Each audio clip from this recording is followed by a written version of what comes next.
Well, today we are going to talk about one of the mysteries of eternity. Problem that every human being has faced and must face in the course of his existence. And it is interesting to realize that there are a number of remarkable interpretations of this phenomenon, which we call death. So in many cases, the idea has been that the afterlife was simply an extension of physical existence into an invisible realm.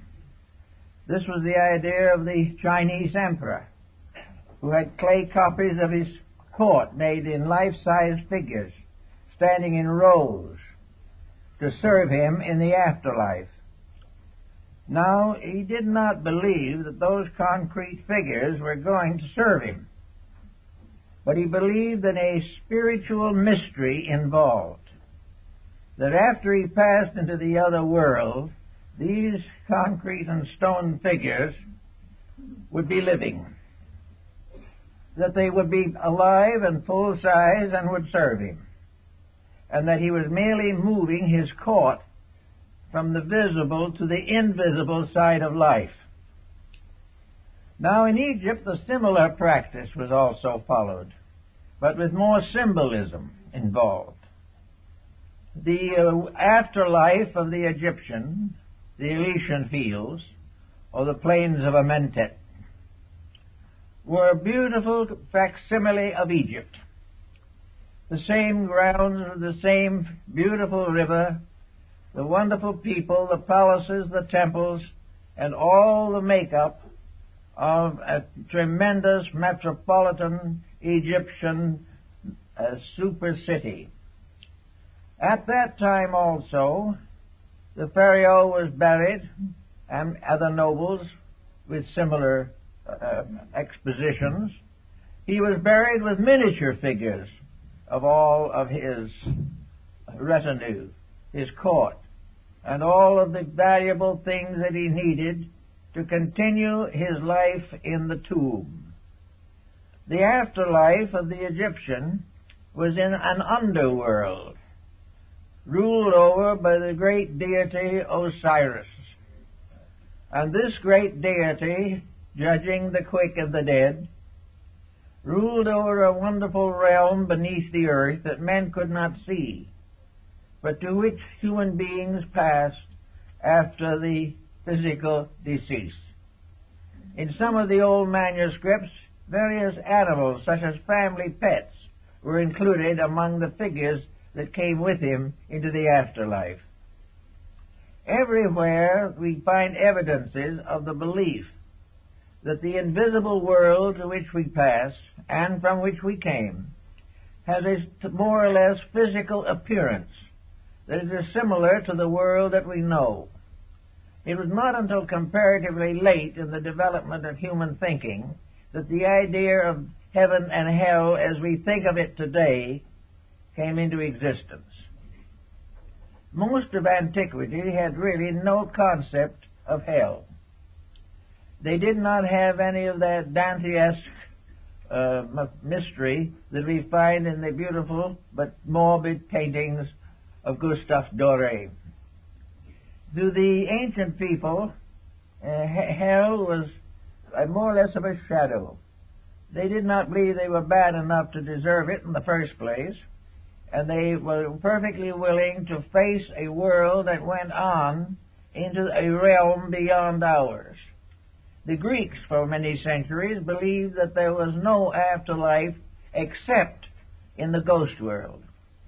The ghosts of the dead continued forever. This did not meet with the approval of minds such as Pythagoras and Plato and Aristotle, and modification began at a comparatively early date. Among the Egyptians and Phoenicians, the invisible world was so visible and so real that you continued in your various pursuits as you had lived them in life. If you had plowed a field while alive, you would have a field to plow in the afterlife. And there is one story about a very honest moneylender who had never cheated those who borrowed from him. He was a very good man. So when he died, they gave him a special privilege in the afterlife. He could set up his money tables by the gates of heaven and lend money to anyone coming in who wanted it. And he always was meticulous and honest. And it was the honesty, and not his profession, that earned him this respect. Then we have another group of people who believe, as many primitive people do, including a number on the Western Hemisphere, that death is a birth into the afterlife. And many ancient peoples buried the dead in embryo position, so that the earth became the womb of the second birth. We find tombs of this kind on all the continents. We also have evidences that many of those who lived before us, at least, had a consciousness of being able to travel in the afterlife while they still lived. This is true of the American Indians of the Southwest. It was also true of the Irish. The Irish perfectly believed that certain of their sages and saints could go into the afterlife, and that they would be welcomed there, and they could bring back messages for those who needed guidance or assistance. It was not until comparatively late that the death took on the terrible appearance with which we have associated with. It was not regarded by the ancients as a misfortune. It was regarded as a simple transference of conditions. The individual did not change greatly by the transition, but he functioned in a different dimension of life. And here he had to grow and learn and grow up again and go to school in some way to learn his way around this new realm. Now, psychics in all parts of the world have given us traditions about this. Andrew Jackson Davis, the seer of Poughkeepsie, one of America's most prominent early spiritualists, gave what he called a picture, the Summerland. This Summerland was a beautiful countryside, and it was an invisible pasture field with flowers and trees where individuals lived out a very beautiful life if they had earned such a record. If they had made some mistakes and so forth, they received some punishments, but ultimately were accepted into the world of eternal light, eternal summer, eternal happiness. So this was one psychic belief, and he wrote the book, The Stellar Key to the Summerland. Another psychic of great fame was Baron Emanuel Swedenborg, who was one of the greatest scientists of the Scandinavian countries. He was also in his later years a psychic and had many beliefs concerning the conditions of the afterlife. He left very detailed accounts of conditions beyond the grave, which very well resembled conditions in a well-run Swedish state. And among other things, in Swedenborg's viewpoints, any young ladies who happened to arrive in this afterworld were chaperoned to make sure that everything retained its proper proprieties. Now, we have constantly had psychics who have something to say about this type of thing, but have been strangely uncertain themselves. We very seldom have a psychic exposition in which the emphasis is how things are over there. We hear about famous people coming back to converse with the living, but it does not seem that any answers that they give clear the problem of life after death. The answers accept the problem, but they do not clear the path or the way or the circumstances involved in the transition. This seems to have been generally neglected throughout almost all psychic experiences. Jacob Boehme, the German mystic, had visions of the afterlife. His visions of this were very much based upon the visions of Dionysius Areopagus, the early Christian father. These dreams and visions represented a luminous universe with hierarchies representing the planets and the zodiacs. This luminous world was a world of light, of color, vibration, and was a very pleasant place. But what you do when you get there, Bamey didn't tell us. All it expressed was the fact that it was a vision of things to be, such as the visions of the Gnostics and the Albigensians and the Manichaeans and many others. Each religion of the world has its own concept of paradise, where it is and what it is. There seems to be very little, however, detailed study of the subject. Now, let's go back to our own problem here. Supposing we assume for a moment at least that this world that we live in now can be considered as a basic example of something, an example that it is hard to deny, an example which might tell us a lot if we consider it carefully. We know that life here begins with pain, begins with trouble, that most existence that we have here passes through stages of troubles and infirmities, that it only lasts for a certain length of time, and then in one way or another we depart. But there are a lot of things to think about in this. Why is this world, which was given to us according to Scripture as a garden, why did it get to be so troubled? Why is this planet that presumably was invented, devised, or created for the purpose of allowing or enabling human souls to grow? Why has it been in trouble since the very beginning? Why has this growth consisted principally of war and crime? Why does everyone who comes into this world apparently come into a sphere of sickness, disease, sorrow, and death? Is this part of a plan, or is this something that shouldn't be but got to be from other causes?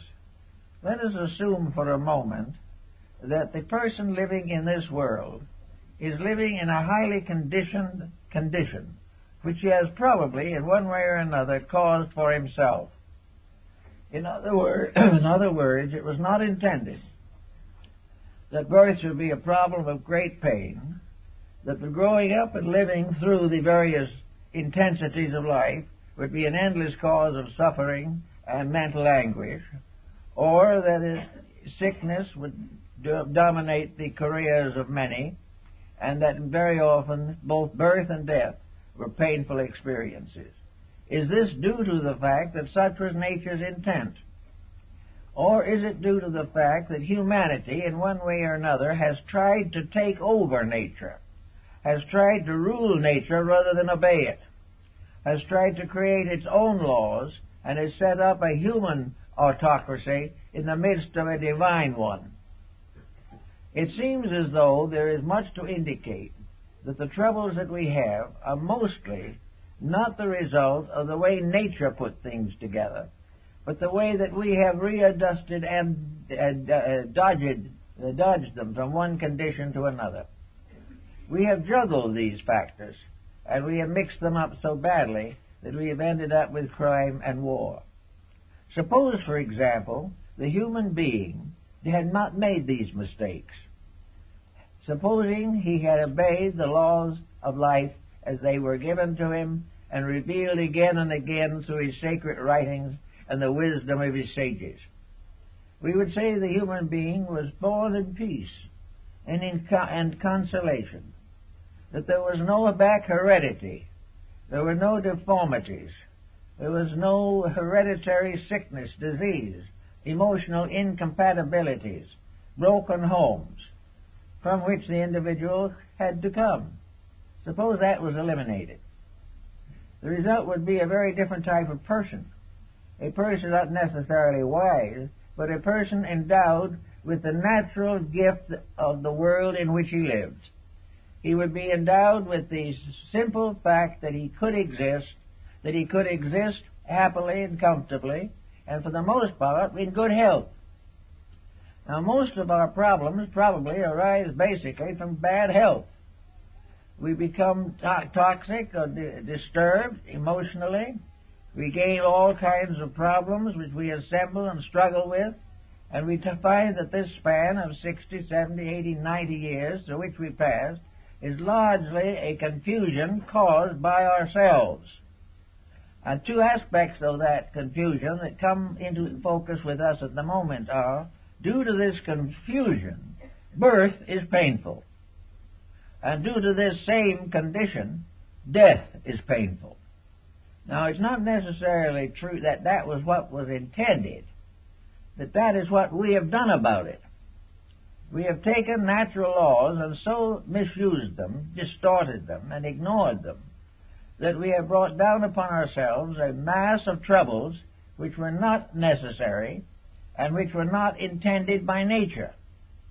Nature did not intend man to come into a world of miseries, suffer, and depart in pain.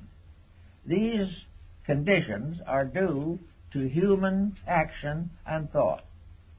We are now fighting in our communities a whole series of such problems. We are fighting narcotics addiction, alcoholism, tobacco addiction.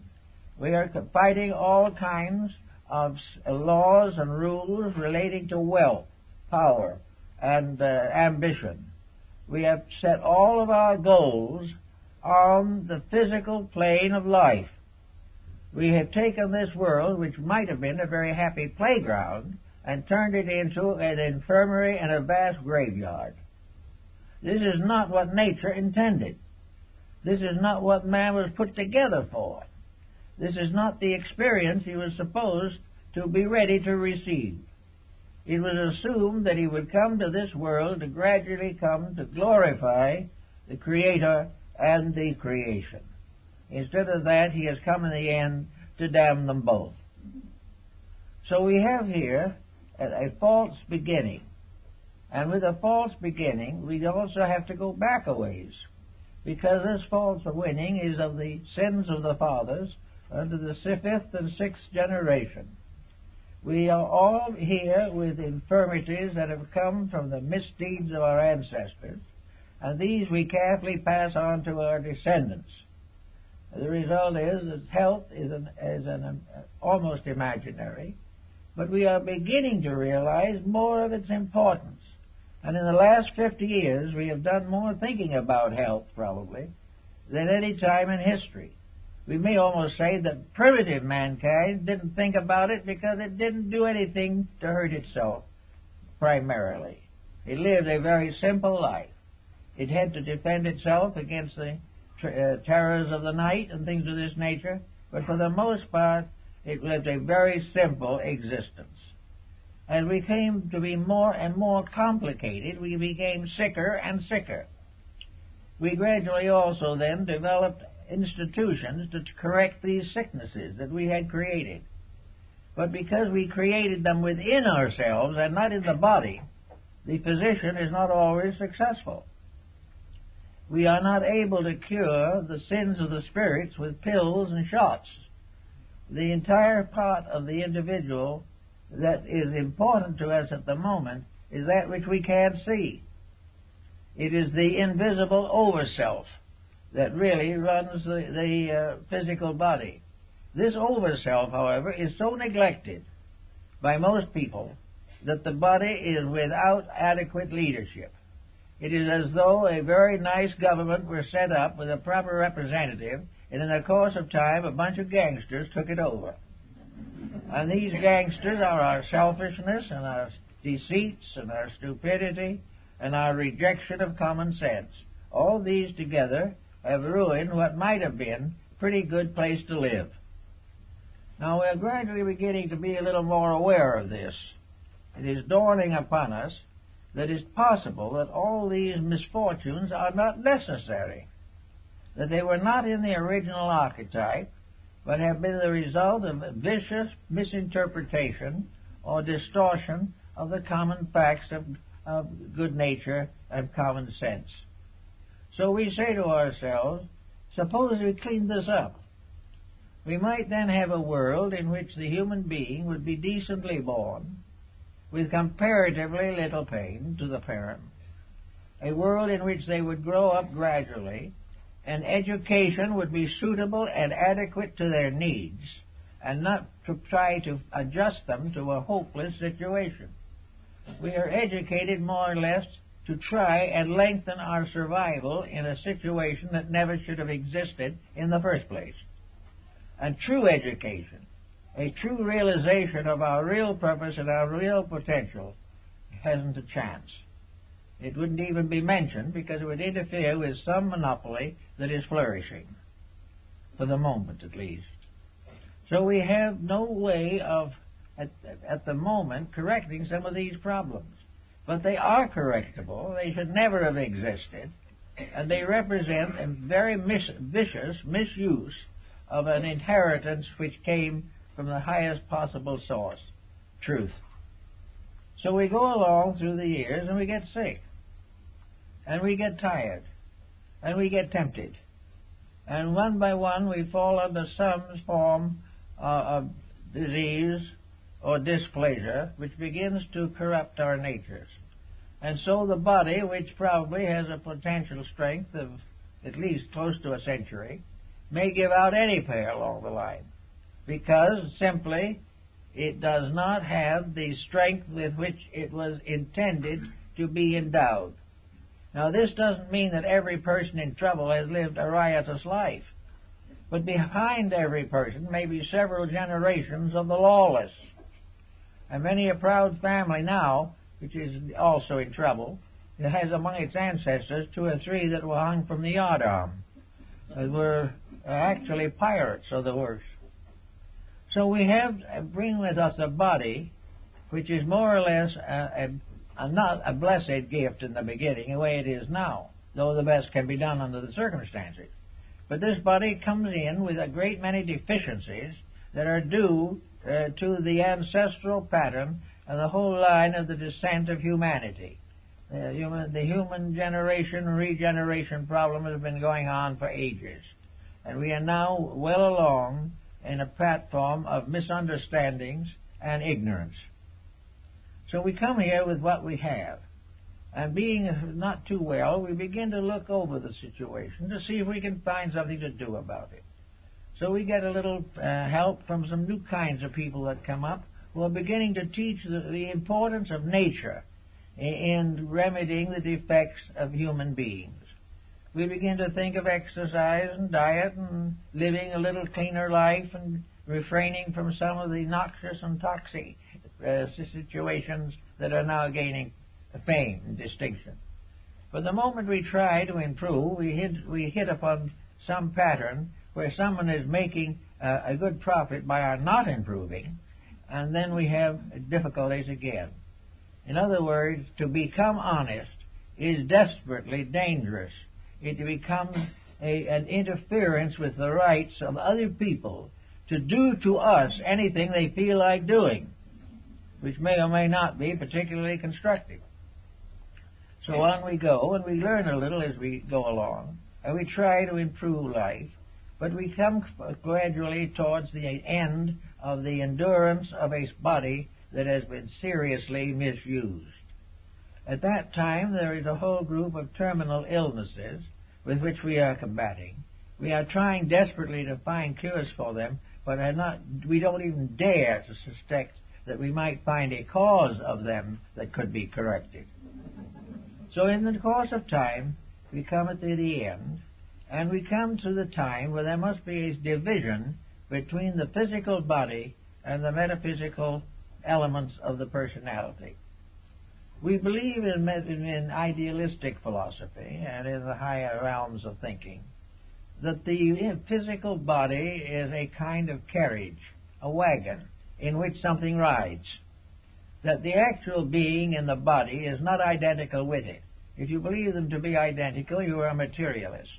If you do not believe that they are identical, you are an idealist.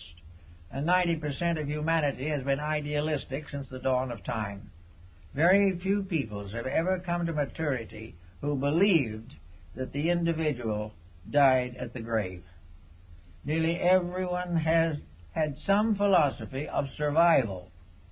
And without this philosophy of survival, there seems to be no incentives to rise above the misfortunes of the present state. In other words, if you're miserable here, but you do the best you can, perhaps somewhere else you're going to get a better chance. Many nations have also gradually developed the concept of reincarnation as an answer to the infinite problem pattern of growth. It is perfectly obvious that the average person in one body as we see them now in incarnation cannot be perfect. We know definitely that we cannot know everything. We cannot be everything. Certainly we try to have everything, but very few make it. What we really are is growing creatures in a midstream of life. We came from something less and we're growing into something better. And this growth obviously is not completed in one life. The individual who makes a modest gain must be considered a success. Those who ignore the whole thing can be rather much failures. So not being able to be perfect now, the doctrine of reincarnation comes in and is probably now accepted by something like a third of the population of the earth. It is believed because it is the most reasonable answer to a long-range plan in nature. It is also the only description or the only solution that rewards sincerity and helps the individual to outgrow his own weaknesses and infirmities.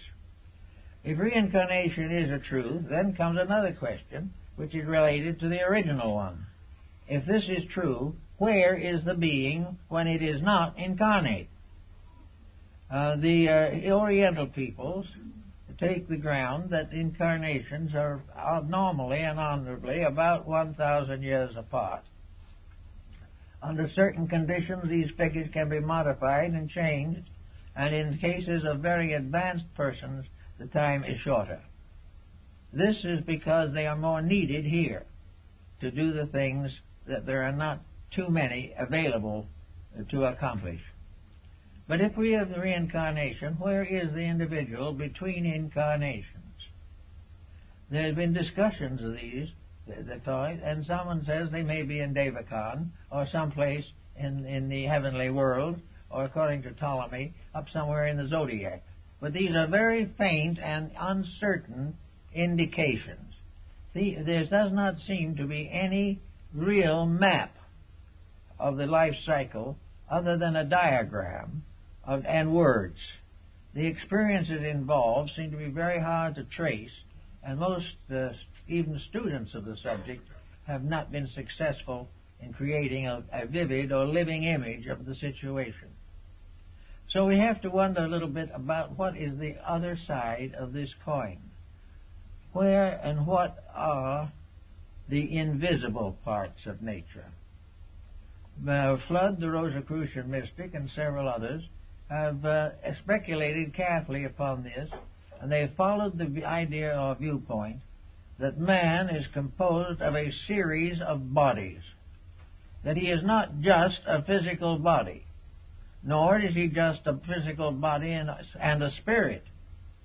He is not a physical body and a ghost. He is a compound creature, constructed internally to function in more than one dimension of space. We have one dimension here which we function with. But even when we're functioning here, there is evidence every day that there is something more than function occurring within us. The individual is more than a body. He is also more than a body and a mechanism. He is not a robot. He is more than a mechanism because he is a body with an emotional nature.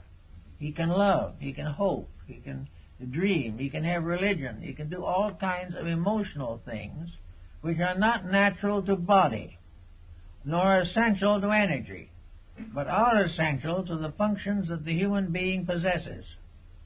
Then beyond that there is another pattern, and that is mind, the mental life of the person.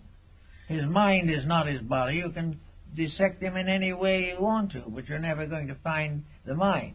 You can find the brain, but not the mind. The brain has to be alive, and the mind has to be incarnate in that brain, or there is no mentality. But man has mentality. He can think. He has emotions. He can love. He has vitality. He can win at the Olympic Games. And he has physical establishment, which we call the body, which he keeps in a house and sends to work every day. These different things are part of man. They make together a person. And these four parts are all more or less vehicles, instruments to be used by something, to do something. Now, the mind is not a divine thing. It is simply a dimension of existence necessary to thinking.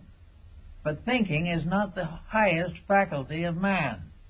There are all other kinds of higher faculties.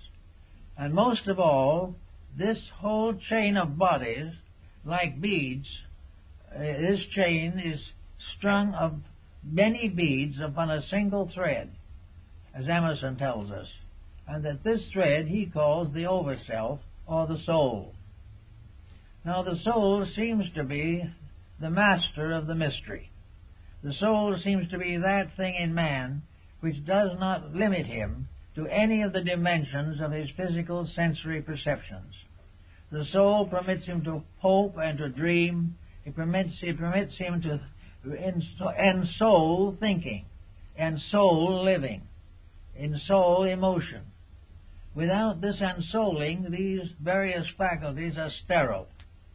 And this is one problem that we have, where humanity spends all its time working with the bodies and forgets the soul.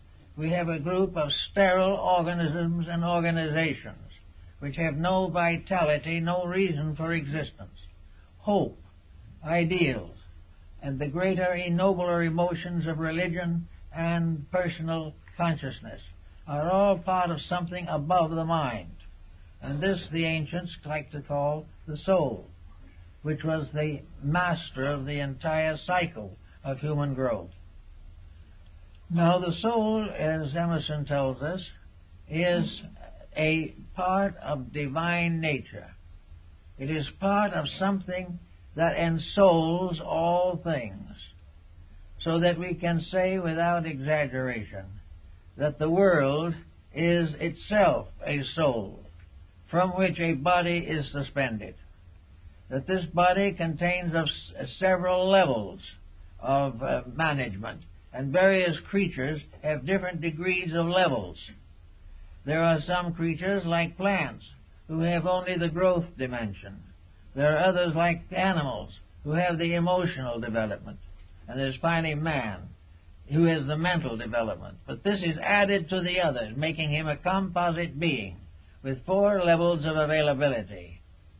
Now, when he gets ready to be educated or think about trying to do something in life, he should realize that he has these 4 different levels through which he can manifest. Now, he isn't his mind, nor his body. It is an inhabitant. It is a leaser. He can't own the body, but it can lease it for life. It cannot possess anything, but it can use whatever it wills to accumulate honorably. Thus we have the individual who at a certain time in this pattern is going to depart from this world. Now, he's going to depart in a series of stages or steps. And this is shown in some of the mystical alchemical diagrams. The death cycle, therefore, begins with the discarding of the physical body. This physical body departs from all of the extremities of the body and finally centers in the heart. From the heart it carries upwards along the pneumogastric nerve until it reaches the crown of the head. And at the crown of the head it departs. And it takes with it for a time a magnetic connection between the super self or the real self and the body, a cord which ties them together. This is an umbilical cord for the afterlife. Just as it was necessary to have it for the child before birth, so afterwards this cord connects the entity with the body, so that if shock or something of a special nature, suspended animation, should occur, death would not follow unless the cord breaks. And this is the cord that is broken at the cistern in the Bible. But anyway, this cord ties the being to the body. When this is broken, the being is in the land of energies. It's in its next body, superior to the physical one. Here it is in a world of energies. In these energies, also, it passes through a series of experiences. The vital or energy body resembles very closely the physical, and is therefore subject to all the rules that govern physical body, but invisibly. After a certain length of time in which the consciousness extracts from the body the records of an embodiment in order to estimate growth and to guide in the larger directive of the complete composite, this body of shadows or vital energies is discarded also. As it does not disintegrate immediately any more than the physical body. The only way it can be disintegrated in the physical body is through cremation or something of that nature. Otherwise, it must slowly decline by decay. The same happens in connection with the energy body. It does not disappear immediately or vanish and fade away. It passes through a kind of death in which it becomes an empty body, a shell from which the soul or the higher nature has departed. This becomes what is known in psychic phenomena as the ghost.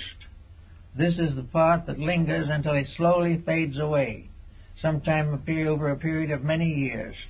But it is no longer the person. The person is long gone. The person, in the meantime, has gone into the emotional sphere of itself, the aura of its field. And here it is having another series of complete experiences. For in each case, the entity passes through a process of birth, growth, maturity, and decline. And in each case, its cycle of life is determined by what it has learned from the lower vehicles or brought down from the higher ones. Gradually, therefore, the entity goes upward through these different worlds, which are often referred to by the ancients as heavens and hells. Hell being nothing more or less than to inherit an etheric or vital body that was no better than the physical one when you were in it. In other words, the physical body was infirm because of abuse. The etheric double is infirm because of abuse or neglect. And in these experiences, the individual passes through rewards and punishments, which, however, are not eternal. They are not in the form of great damnations, but like the experiences of material life, are the results of things done and things undone, and through which the entity has to gradually grow, extract the essence, and build this into what is called the soul. So all the experiences of an embodiment are precious, they are preserved, they are protected, and they continue.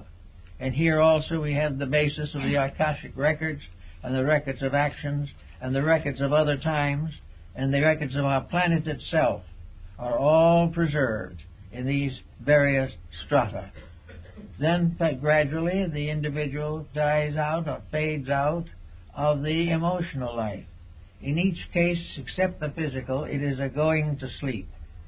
And Hamlet, in the soliloquy, Hamlet says, he's referring to this, that in sleep what dreams may come. In the sleep of death, what dreams may come. This is a very good key that has been generally overlooked. So after that, we go up to, finally, the mental, the mind. And here we have the coordinator who takes everything, or which takes everything, that has been learned and digested and assimilated, and builds it into the full record of an embodiment. In this embodiment, the record is a conscious one from below up. The passing from the body out upward to the higher vehicles is a conscious experience. The descent of the entity from the mental down to the physical is usually experienced in a condition of sleep or unconsciousness. from which the being awakens at the time of birth or shortly before that. Now we know that the birth physically has been preceded by a whole series